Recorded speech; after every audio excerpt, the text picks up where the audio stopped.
Well, I was born in Anambra State,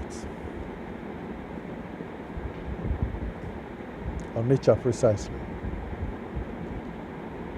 Then subsequently moved to University of Nigeria in Nsukka, where my father was working as a staff of the university. Where I did my primary school, University Primary School in Nsukka. Then went to government secondary school, Afikpo, the present Ebonyi State, where I did my secondary education.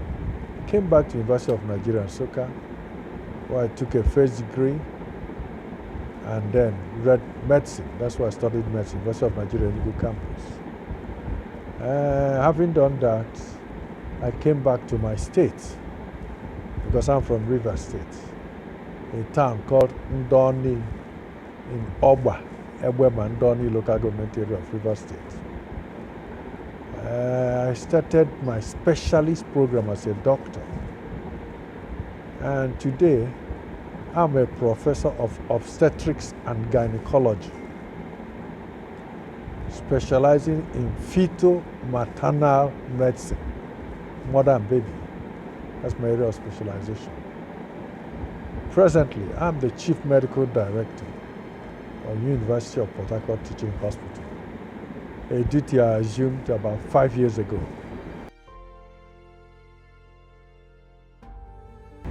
The achievements are numerous. Infrastructure-wise, we've been able to put up new structures and finished a lot of uncompleted projects we met on ground.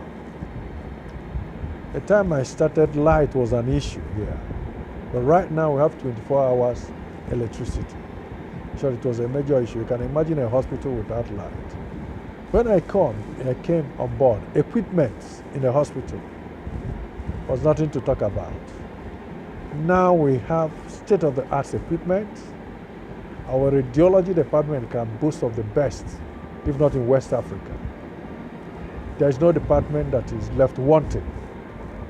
There is no field of medicine we are not into because the whole place is equipped and we are still equipping them. The environment, you can attest to the fact that this is a very clean and neat environment. Coming to the hospital, you see from far the cleanliness. You can see the paintings all over the place. The workforce particularly are so happy. The issue of industrial action was the order of the day before I became the Chief Medical Director. But since I became the Chief Medical Director, 5 years, there has never been a local industrial action, unless a national one. But even at that, the workers will tell you that they are not keen in joining their national body in doing any industrial action because they are happy with what is happening in this hospital. Now, workers' morale are high. They have satisfaction. They get their promotion when they are due. Their welfare is taken care of. No worker can tell you that they are being owed anything. When I came, so many debts, and they've all been cleared. Patients will say the same thing. Their management is wonderful. They are attended to. Because the workers are happy, they attend to these persons very well. That people boast of here. When I came, we had lost a lot of what we call accreditation. Without accreditation, you can't really train specialists. But now, all our departments have full accreditation. So doctors come from far and near, nearby states for their training here. We train them. From Uyo, they come. From Bayelsa, they come. From Imo, they come. Doctors in the state, they all train in this teaching hospital, which is the foremost teaching hospital. So we can rightly say that we have done well. We want to say that the present government has also helped us in supplying what we need to work. Look at the time of COVID-19. We are among the best centers that manage this COVID-19 to excellence. And we're able to manage a lot of comorbidities associated with it. That we are recognized that even the head of the COVID team that time had to be sponsored by World Health Organization to go to some other countries to help them manage their cases. That is how far we have gone.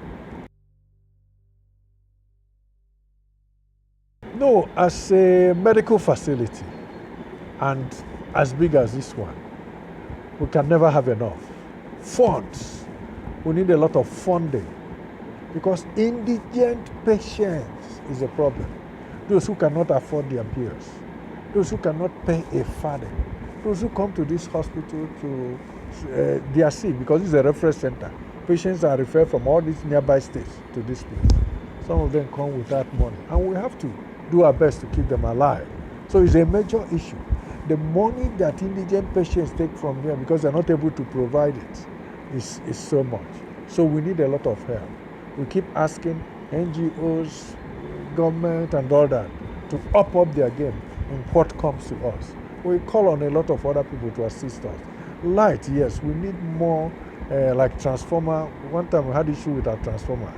So we need transformer to 3.5 mega unit of transformer to be able to carry this up. But I want to say that the government is doing something through the Rural Electrification Agency to come and install solar power here. They've gone to a very high advanced stage in doing that.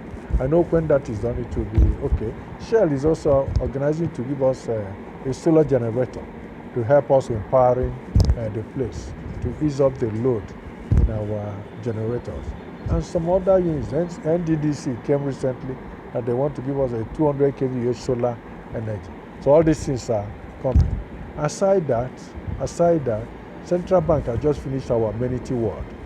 Central Bank, the amenity ward is a state-of-the-art building. And also, the government, through the Global Fund, is doing an infectious project, infectious building, where we will be able to manage all infectious projects. LNG too is trying to buy equipment for our dialysis unit.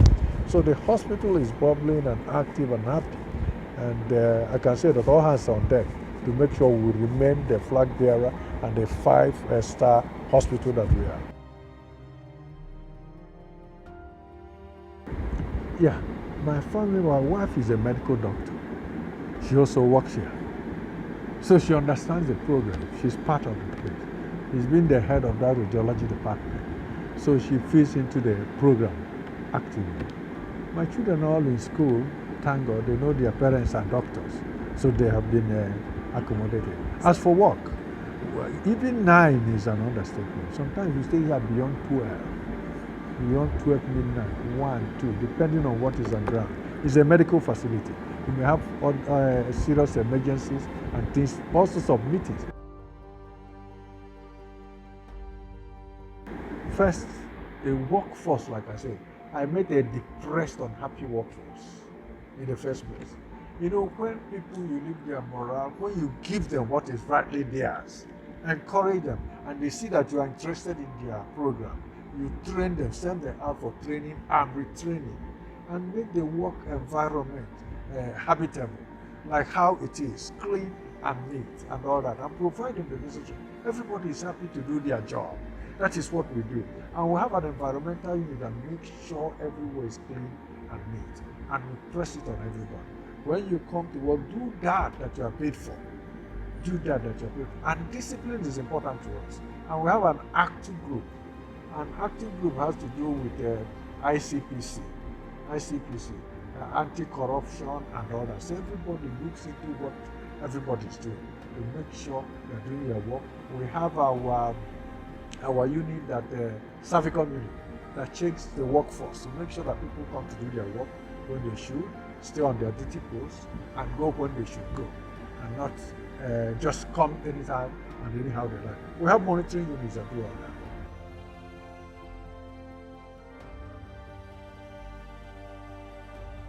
So what I can say, Rivers State is one of the oil producing states, and I know that by God's grace, Rivers State is blessed and have received a lot of funding. That's why I say the federal government did very well.